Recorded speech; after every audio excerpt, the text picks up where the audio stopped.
어리석은 자는 하나님이 필요하지 않다고 말합니다. 성경 통독을 돕는 바이블 가이드입니다. 에스겔서 13장부터 15장을 읽습니다. 지피지기면 백전백승이라. 나를 알고 상대를 알면 100번 싸워 100번 이긴다는 격언이 있습니다. 나를 아는 것이야말로 모든 싸움의 기본이라는 말입니다. 신앙도 마찬가지입니다. 내가 누구인지 나의 정체성을 정확하게 알고 있을 때 바른 신앙생활을 할 수 있습니다. 하나님의 백성으로 선택되어 하나님의 말씀대로 살 수 있는 특권을 받았지만 이 정체성을 잃은 이스라엘은 하나님의 징계를 받게 됩니다. 13장은 거짓 선지자들에 대한 말씀입니다. 유다 백성들이 잘못을 저지르고 잘못된 낙관주의에 빠졌던 이유 중에 하나가 바로 이들 때문이었습니다. 하나님께서는 에스겔에게 거짓 선지자들에게 경고하라고 하십니다. 그들은 하나님과 상관없이 자기 하고 싶은 대로 예언하는 어리석은 사람들이었습니다. 3절에 화 있을진저 라는 표현은 죽은 사람을 애도할 때 탄식하는 아이고 아이고 하는 단어와 같은 단어입니다. 왜 이렇게 탄식했을까요?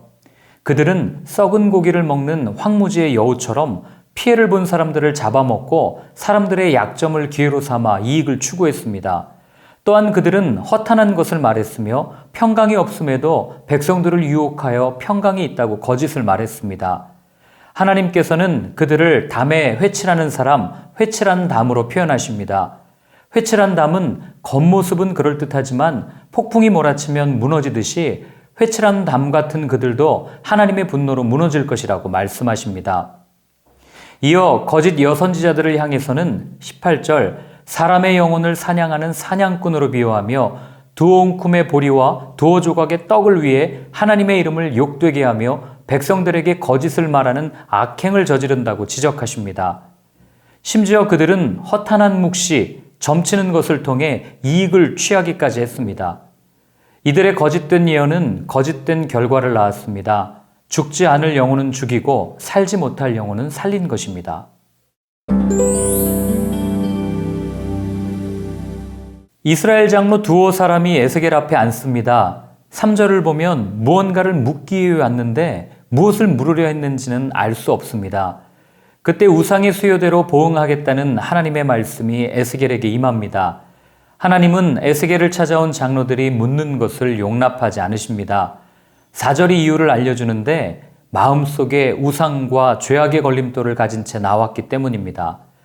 예레미야 41장에 나오는 요한한 일행이 애굽으로 가야 한다는 자신들이 원하는 답변을 듣기를 원했던 것처럼 이들도 7절에 자기를 위하여 하나님께 여쭈려고 했던 것입니다. 결국 그들은 놀라움과 표징과 속담거리가 되는 하나님의 심판을 받을 것입니다.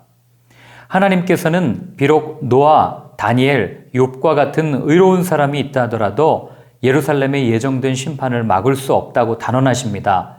예루살렘은 칼, 기근, 사나운 짐승, 전염병, 즉 전방위적인 심판을 받게 될 것이라 말씀하십니다. 이는 레위기 26장 16절부터 26절까지 약속되어 있는 배반한 백성에 대한 저주의 언약과 동일합니다. 15장부터 17장은 비유장으로 불립니다. 15장에서는 불에 탄 포도나무 비유를 통해 예루살렘에 대한 불가피한 심판을 예언합니다. 나무의 모양이 볼품이 없어 제목으로 사용하지 못하는 포도나무는 열매를 맺을 때에만 가치를 인정받는 나무입니다. 아름다운 신앙의 열매를 맺어야 할 이스라엘이 자신의 정체성을 잃고 다른 나무들처럼 되려 하다 5절 불에 탄 포도나무로 전락했습니다. 하나님께서는 쓸모없는 포도나무가 땔감으로 불에 던져지듯이 예루살렘 주민들도 그렇게 될 것이라고 말씀하십니다. 왜 이렇게 되었습니까? 8절에 범법함이라는 단어로 설명됩니다. 마알, 범법함이란 단어는 신실하지 못하게 행동한다는 의미로 하나님과 바른 관계를 맺지 않은 결과라는 것을 알려줍니다.